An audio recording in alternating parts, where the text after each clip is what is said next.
For a gaming channel that spends an unhealthy amount of time digging through the RTS genre, there are still quite a few games we didn't manage to cover in 2026 so far. Some slipped us by at launch, others were firmly on our radar, and games I really wanted to feature, but between packed schedules and overlapping releases and just the general chaos of running a gaming channel, it didn't quite work out. Welcome to LT Gaming, my name is Tom, and we're two brothers that are gaming obsessed. If you do like RTS games, give this video a like and help get it out there on the algorithm, so other gamers like you can find it. Alrighty, enough of the preamble, let's dive into this one. First up is Liquidation, and this one genuinely hurts me a little. Luke and I played it together in multiplayer before release, and we had an absolute whale of a time.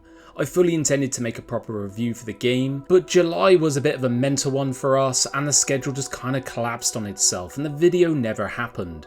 The easiest description is Warcraft 3 mechanically, with strong StarCraft energy around its world and presentation. Combat is fast, hero-centered and heavily dependent upon abilities, positioning and your timing. Your commanders are extremely important, but they don't completely replace the army around them, so it retains this satisfying RTS balance between micromanagement of your heroes and maintaining a proper fighting force. And I gotta say, it broke my heart a little when I returned after launch to have a multiplayer game and I found absolutely nobody.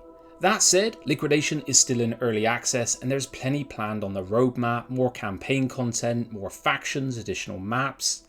And if any of this tickles your fancy, absolutely go investigate this game. Next is Cataclismo, and I'm specifically talking the Old Kingdom DLC that recently came out. When Cataclismo came out, I felt like it brought some really fresh ideas into RTS. Its brick by brick fortress construction wasn't just cosmetic.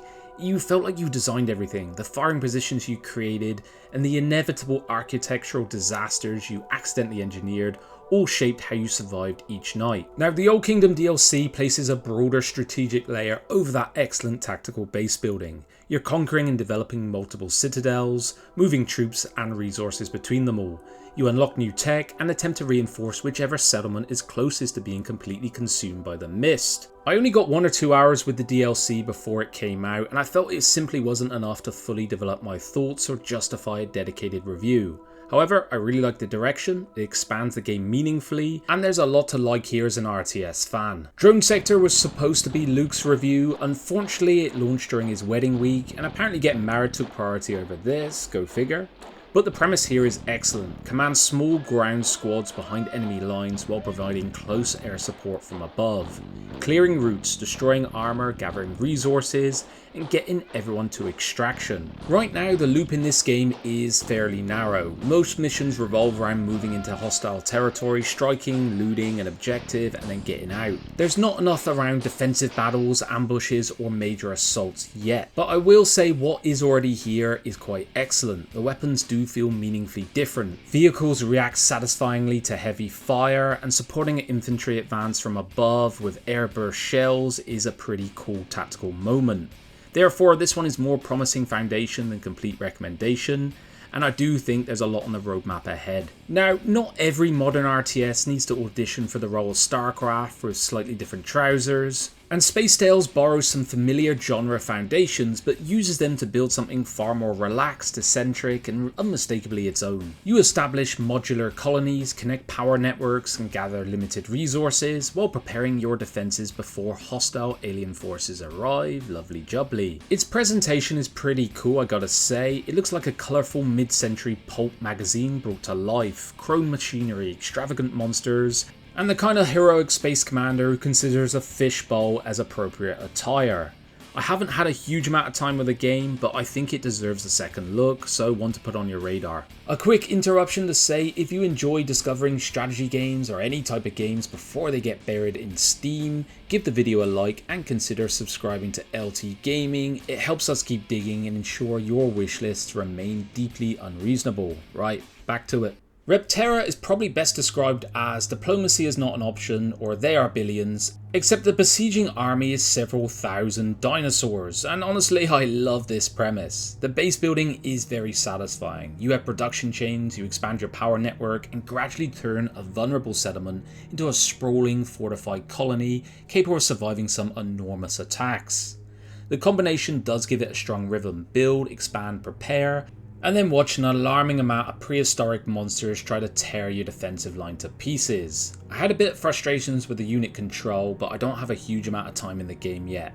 That annoyance aside, Repterra is a cracking survival RTS with some good firm roots, and I want to dive into this one some more. Mandate Order was firmly on Luke's radar when it launched, but it arrived alongside several other big projects for us, and it just got pushed from the schedule. The unavoidable comparison here is back to Mana Lords. It has grounded settlement construction, natural environments, and its interface all feel quite familiar. However, we do think the game went far enough that it's not just a transplant swapping churches for pagodas. It's set during the Warring States period, and your settlement functions as both a living community and a military stronghold. Roads, farms, workshops, armories, logistics must support everyday survival. However, one of the caveats here, for us it is still a visibly unfinished early access project with some presentation and construction details needing some refinement. Even so, its setting and interlocking civilian military systems do give Mandate Order a clear identity, and it has a bit of ambition behind it, so one to check out. Powerplay's most interesting idea isn't how you destroy the enemy, it's how you manufacture the weapons required to do so. Resource gathering combines traditional RTS vehicles with Factoro style conveyor networks. Raw materials need to be extracted, transported, processed, and turned into usable military equipment.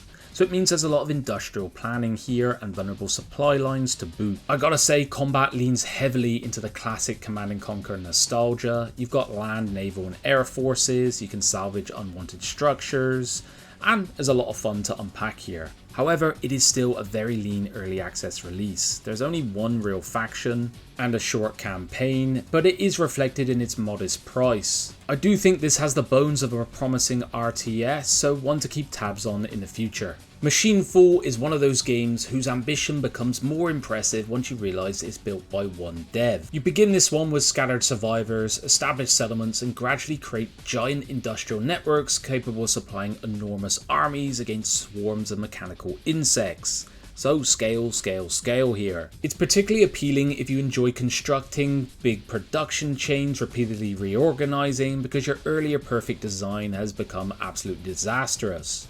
The roughness is immediately apparent here. The interface is functional, let's say. Tutorial doesn't really explain every important relation, and the available units and mechanics could use greater variety. And expect your first settlement to be an absolute disaster. Despite those limitations, Machinefall offers an unusual amount of scale and strategic experimentation, and it's pretty cheap too. It lacks polish, but there's something nice here. So those are some of the RTS games that managed to slip through our increasingly crowded 2026 schedule. I'm going to make one final appeal for Liquidation. If anything I said about its Warcraft style heroes and Starcraft flavoured combat resonate, give it a look. And this is partly because I want people to play with online. Beyond that, we've covered an odd mixture of ambitious experiments, some rough early access projects, and a few quirky ones along the way. Maybe not all an immediate purchase, but something worth a wishlist at least. Undoubtedly, I have missed more though, so let me know in the comments below which 2026 RTS games you think deserve our attention, have you played any of these, and which would you like to see some more in-depth coverage on. Thanks for watching everyone, and I'll see you on the next one. Bye bye now.